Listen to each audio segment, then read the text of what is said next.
Tolosan Inigo Urkullu EAJaren lehendakari gaiak eskerrak eman dizkie bakegintzan jardun duten gizarte taldeei.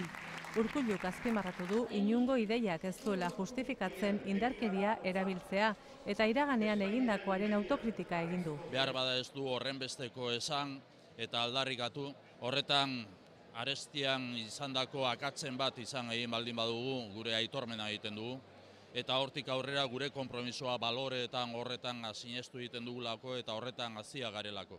Azken legealdian, legebiltzarrean eratu den bake eta elkarbizitza ponentzia goraipatu du, Aintzane Ezenarroren ahalegina nabarmenduz, eta legebiltzar berrian lan horrekin jarraitzeko konpromisoa adierazi du.